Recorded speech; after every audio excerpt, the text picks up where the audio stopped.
এক দশকের মধ্যে প্রথমবার দক্ষিণ কোরিয়ায় সরকারি সফর করছেন জাপানের প্রতিরক্ষা মন্ত্রী।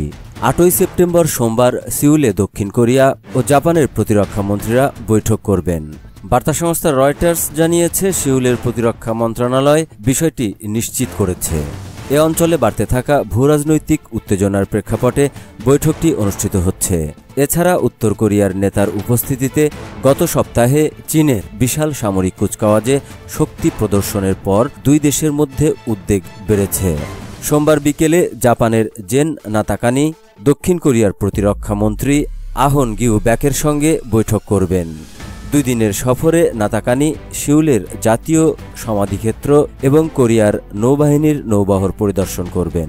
যুক্তরাষ্ট্রের মিত্র এই দুই দেশের মধ্যে বৈঠক হচ্ছে কিম জং উন গত সপ্তাহে বেইজিং সফর করে চীনের আয়োজিত সামরিক কুচকাওয়াজে অংশ নেওয়ার পর।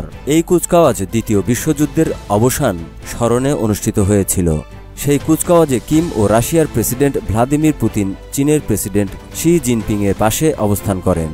প্রথমবারের মতো উত্তর কোরিয়ার এই নেতা এত বড় বহুপাক্ষিক কূটনৈতিক অনুষ্ঠানে অংশ নেন, যা বিশ্লেষকদের মতে বিচ্ছিন্ন অবস্থায় থাকা পারমাণবিক অস্ত্রধারী এই রাষ্ট্রের জন্য এক প্রচারণামূলক সাফল্য হিসেবে দেখা হয়েছে।